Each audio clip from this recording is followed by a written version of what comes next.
আসসালামু আলাইকুম বন্ধুরা, সবাই কেমন আছেন? আসলে ভালোই বা থাকবেন কি করে?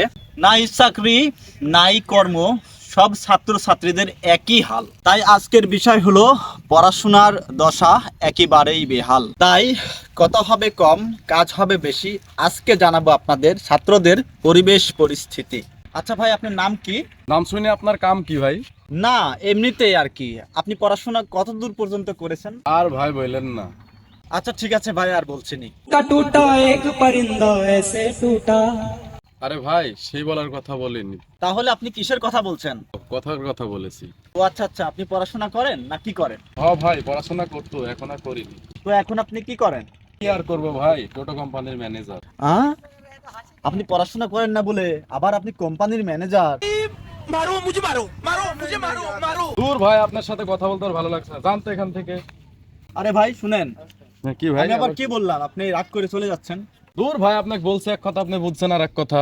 বলছে যে ভাই আমি বেকার ঘুরে বেড়াই, আমার কোনো কাজ কাম নাই। আপনি বুঝছেন আর এক কথা, আপনার সাথে কোনো কথা নেই, থাকেন ভাই, আমি চলে গেলাম।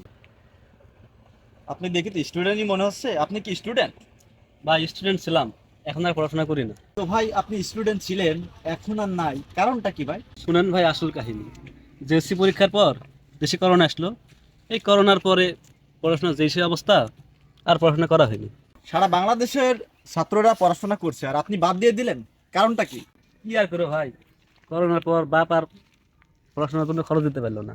এই বসে থাকতে থাকতে বাপের সাথে মাঠে কাজ করছি। আচ্ছা ভাই, আপনি কি পড়াশোনা করছেন নাকি পড়াশোনা বাদ দিয়ে দিচ্ছেন? ভাল লাগে না ভাই, ভাল লাগে না, আর ভাল লাগে না। পড়াশোনার কথা শুনলে কিরম রাগ রাগ লাগে। গুণী লোকেরা বলে পড়াশোনা করে যে গাড়ি ঘোড়ায় চড়ে সে, আর আপনার পড়াশোনাতে রাগ হয় কেন বিষয়টা? শুনবেন? তাহলে শুনেন। একদিন হইলো কি, ক্লাসে আমার পড়া হয়নি, আর স্যার আমাকে মারলো। তারপরে আমি একদিন ফাঁকায় পেয়ে স্যারেক বসান দিয়ে দিছি। তারপর থেকে ভাই আমি ক্লাসে আর বারান্দাতে যাইনি। পরে এতালি বিচার, 10,000 টাকা জরিমানা তিনি। তারপর থেকে পড়াশোনার মাইরে বাপ। আপনি তো বিশাল ইতিহাস ভাই, স্যারেকেও মারছেন, জরিপানাও দিচ্ছেন।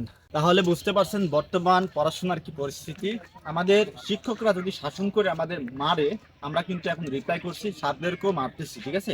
তো এইরকম ভুল কাজ কখনোই করবেন না। স্যাররা যদি আপনাদেরকে মারে কিংবা আপনাদের শাসন করে, তাহলে আপনারা অবশ্যই চুপচাপ থাকবেন এবং শাসনটা অবশ্যই মাথা পেতে দিবেন সবসময়, ঠিক আছে? কারণ আপনাকে শেখানোর জন্যই আপনার টিচাররা আপনাকে আঘাত করে কিংবা আপনাকে একটু শাসন করে কিংবা আপনাকে বেতের বাড়ি দেয়, ঠিক আছে? তো এই সকল বিষয়গুলো অবশ্যই আপনাকে মাথায় রাখতে হবে যে স্যারদের শাসন আপনাকে মাথা পেতে নিতে হবে।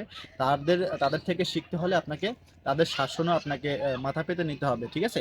আর ধৈর্য ধরে আপনি পড়াশোনা করবেন। আপনি যদি শ্রম দেন, অবশ্যই পড়াশোনা শেষে একটি সুন্দর চাকরি করতে পারবেন।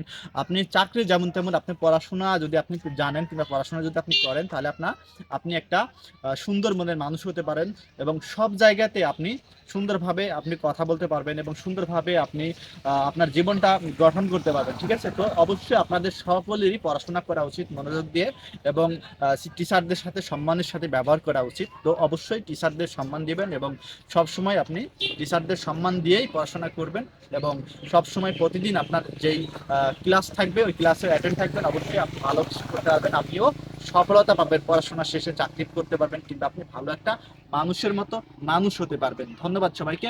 ভিডিওটা ভালো লাগলে অবশ্যই আমাদের সাথে থাকবেন, আমাদের পেজটা ফলো করবেন কিংবা আমাদের চ্যানেলটা অবশ্যই সাবস্ক্রাইব করে দেবেন। ধন্যবাদ সবাইকে।